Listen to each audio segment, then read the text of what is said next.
എങ്ങനെയുണ്ട് super star രജനികാന്തിന്റെ കൂലി ചിത്രം? ഒരവിയില് കോമഡിയുടെ അല്ല, ആക്ഷൻ്റെ അവിയില്. എന്താ പറയുക, പഴയ കൂലി കണ്ടിട്ടുണ്ട്, നല്ല ഏജ് ആയിട്ടുണ്ട് അതാ. പിന്നെ എന്താ പറയുക, ചെറുതിലെ മുതൽ രജനികാന്ത് ഫാനിൻ്റെ ഇത് കണ്ടിട്ടുള്ളതാണ്, അതുകൊണ്ട് തന്നെ രജനികാന്ത് ഫാൻ തന്നെയാണ്. അപ്പോൾ ഞങ്ങൾ പക്ക രജനികാന്ത് ഫാൻ തന്നെയാണ്. മ്യൂസിക് നല്ലായിരുന്നു, സോബിൻ്റെ ആക്ടിങ് സൂപ്പർ, ഒരു രക്ഷയില്ല. ഇപ്പോൾ കൂലി എന്ന് പറയുന്ന ആ ഒരു ചിത്രത്തിന്റെ റെസ്പോൺസ് എടുക്കുന്നതിന് വനിതാ തിയേറ്ററിൽ ചെന്നപ്പോൾ ശരിക്കും ഒരു അഭിമാന മുഹൂർത്തമായിരുന്നു. കാരണം സൂപ്പർ സ്റ്റാർ രജനികാന്തിൻ്റെ ഒപ്പം സൗബീൻ എന്ന് പറയുന്ന ആ ഒരു മലയാളി താരം അല്ലെങ്കിൽ ആ മലയാളി ആക്ടർ നമ്മുടെ മലയാളികളുടെ ഒരു അഭിമാനം എന്ന് വേണമെങ്കിൽ പറയാം. തീർച്ചയായിട്ടും ഒരു 100-ൽ 80% പ്രേക്ഷകരും സൗബീൻ എന്ന് പറയുന്ന ഒരു ആക്ടറെ കുറിച്ച് മാത്രമായിരുന്നു പുറത്തേക്കുള്ള ഒരു വാക്കും. സോബിൻ എവിടെ ചെന്നാലും മാസ് കാണിക്കുന്ന പോലെ, ഏത് ക്യാരക്ടർ വന്നാലും മാസ് കാണിക്കുന്ന പോലെ. സത്യത്തിൽ മലയാളി എന്ന് പറയുന്ന ആ ഒരു അഭിമാന മുഹൂർത്തം നൽകിയ സൗബിനെ ഇനിയിപ്പോൾ പാൻ ഇന്ത്യൻ മൂവികളുടെ ഒരു തലത്തിൽ തന്നെയായിരിക്കും സഞ്ചാരം. ശരിക്കും പറഞ്ഞാൽ അമീർ ഖാൻ വന്നിട്ട് കോമഡി പീസും സോബിൻ വന്നിട്ട് ആക്ഷൻ സീനും ഒന്ന് ആലോചിച്ച് നല്ല അടിപൊളി വില്ലനായിട്ട് വന്നേക്കണം. ഓ മാസ്, അടിപൊളി വില്ലൻ. അമീർ ഖാൻ സ്പെഷ്യൽ ആയിരുന്നു അല്ലേ? അമീർ ഖാൻ ഗസ്റ്റ് റോളാണ്, പക്ഷെ കോമഡി ഒരു എന്താ പറയുക, കോമഡി സീൻ പോലെ തോന്നുന്നു പലപ്പോഴും. ഒരു തൂക്കി സോബിൻ തൂക്കി അത്, കാരണം ഈ പടം കാണാൻ വേണ്ടി വന്നതിന് ആ ഒരു പാട്ടാണ് മോണിക്ക വേറെ റേഞ്ച്. അതേപോലെ തന്നെ സൗബിൻ എന്ന് പറയുന്ന ആക്ടറുടെ ഒരു തകർപ്പൻ സ്റ്റെപ്പുകൾ എൻ്റെ പൊന്നോ, ശരിക്കും വൈറലായിരിക്കുന്ന ഒരു പാട്ടാണ്. ചിത്രം റിലീസിങ്ങിന് മുമ്പ് തന്നെ പാട്ട് കട്ടക്ക് നിന്ന പാട്ടാണ്. അപ്പോൾ അതുകൊണ്ട് തന്നെ അതൊന്ന് കാണാൻ വേണ്ടി വന്നതാണ്. അപ്പോൾ സോബിൻ്റെ ഈ ഒരു ആക്ടിങ് കൂടി കാണുമല്ലോ എന്ന് വിചാരിച്ചു. സോബിൻ്റെ ഒരു പടമുണ്ട് നമ്മുടെ എന്താ പറയുക, ഒരു ഫാമിലി മൂവിയാണ് ദുബായിലെ, അത് ഭയങ്കര ഇഷ്ടമാണ് എനിക്ക്. നിനക്ക് ഇഷ്ടപ്പെട്ട ഒരു രീതി ജീവിക്കുക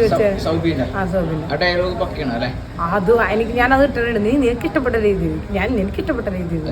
ഹൃദയസ്പർശിയായ ഒരു വാക്കാണ് ആ സിനിമ മൊത്തം, കുറേ ഭാഗങ്ങള് അതില് അങ്ങനത്തെ ഇതാ. പക്ഷെ അത് തിയേറ്ററിൽ പോയി കാണാൻ പറ്റില്ല, സംഗതി. എനിക്ക് എല്ലാ പടവും തിയേറ്ററിൽ പോയി കാണാനായിട്ട് ഒരു നഷ്ടമായി പോയി. ഞാനൊരു സിനിമ 10 പ്രാവശ്യം ഒക്കെ കാണും, ഇപ്പോഴല്ല മുമ്പ് തുടങ്ങി. സത്യത്തിൽ ഈ ലോകേഷ് കനകരാജിന്റെ സാധാ ചിത്രങ്ങളെ പോലെ തന്നെ ഇത്തിരി ലാഗ് ഉണ്ടായിരുന്നു, കണ്ടിന്യൂറ്റി, അതായത് കണ്ട പോലെ തന്നെ ഫീൽ ചെയ്തായിരുന്നു. പുതിയ ഒരു സോബിന്റെ വൈഫായിട്ട് വന്ന കഥാപാത്രമില്ലേ, ഒരു രക്ഷയില്ല കേട്ടോ. ആ കുട്ടി നന്നായിട്ട് എന്ന് വെച്ചിട്ടുണ്ടെങ്കിൽ ടൈമിങ് കറക്റ്റായിട്ട് ഫൈറ്റ് ചെയ്ത്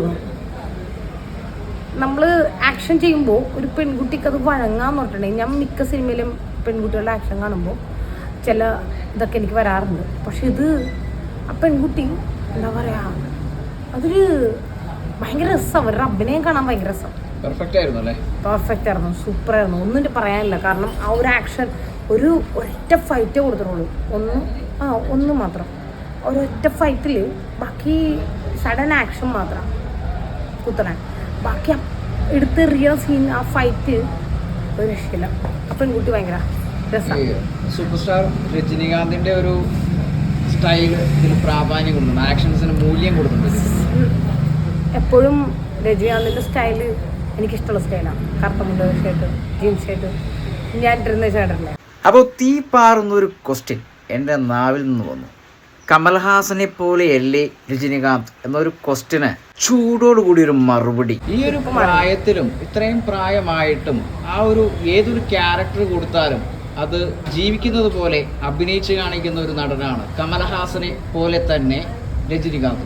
അല്ല, പോലെ ആക്കണ്ട, പോലെ രജനികാന്ത് സാർ വേറെ, കമൽഹാസൻ സാർ വേറെ, രണ്ട് തലത്തിൽ നിന്നിട്ട്. കഴിഞ്ഞ ദിവസം ഒരു പ്രേക്ഷകൻ പറഞ്ഞതിന്റെ പേരിലാണ് ഈ ഒരു ഡയലോഗ് ഞാനിവിടെ പറഞ്ഞത്. നിങ്ങളുടെ അഭിപ്രായം അറിയാൻ വേണ്ടിയിട്ടാണ്.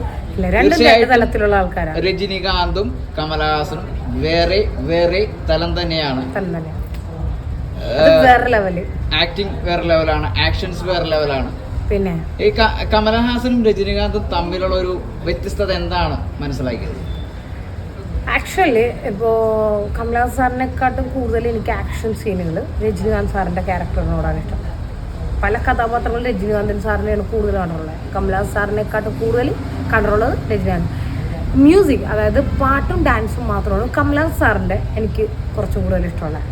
ബാക്കി രജനീകാന്ത് സാറിനെ കാണുമ്പോൾ സാധാരണ ഒരു മനുഷ്യൻ്റെ ഒരു ഗ്ലാമർ ബേസിലല്ലാണ്ട് ഒരു എന്താ പറയുക, നമ്മൾ സാധാരണ ഗ്ലാമർ എന്തായിട്ടൊരു കാണുന്ന കാറ്റഗറിയിൽ നിന്ന് മാറിയിട്ട് ഡിഫറെൻറ്റ് ഒരു ഗ്ലാമർ, അത് ഹെയർ സ്റ്റൈൽ ഉൾപ്പെടെ എല്ലാം അത് ഭയങ്കര രസമാണ്.